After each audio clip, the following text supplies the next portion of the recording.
Hello everyone. Today we are discussing Suhungmung period.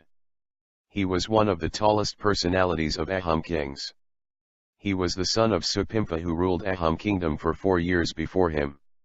He ascended the throne at Chargaya with great ceremony. He assumed the Hindu title Swarganarayan for the first time. His reign saw marked expansion of Ahom territories and their influence. Later he shifted the capital from Karugaya to Bokata.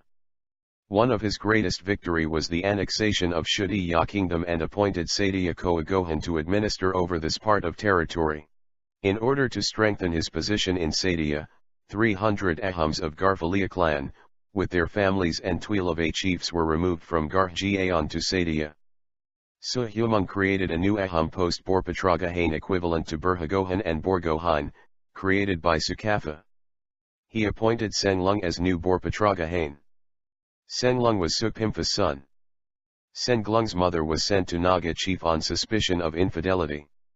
So, he grew up with Nagas. When Suhungmung came to know all these facts, he was brought to capital and given his due reputation. As Borpatragahain, Senglung's duty was to administer Borais, Chudayas, and Morans. During Suhungmung's time Kacharis were constantly uprising. Suhungmung marched to banks of Dansirai on 1526 AD to suppress Kacharis. He made a fort in Morangi and stayed there for quite some time. The battle at Maham was fought between Ahoms and Kacharis, and it was said that 1,700 people lost their lives. Kacharis fought the battle valiantly. Again in 1531 AD, fresh clashes with Kacharis started. Kakari king Kunkara sent his brother Dika to drive Ahoms out of Marangi. Dika was killed and the attack was repelled. In order to punish the Kakari king Kukara, Suhungmung proceeded up to Dansirai with large army and halted at junction of Doyang and Dansirai river. Finally Kacharis were defeated and moved to Dimapur.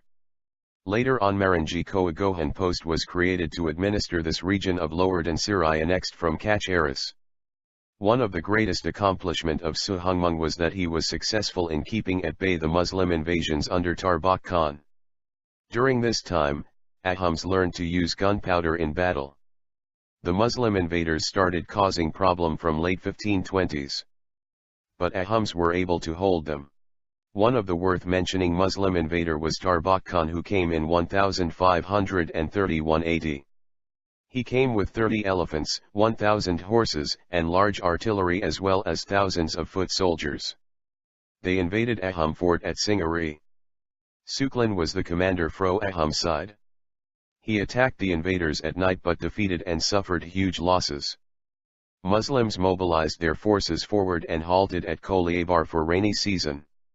On recovering, Suklin went to Sala to assume post. During that time invaders attacked Ahom fort suddenly.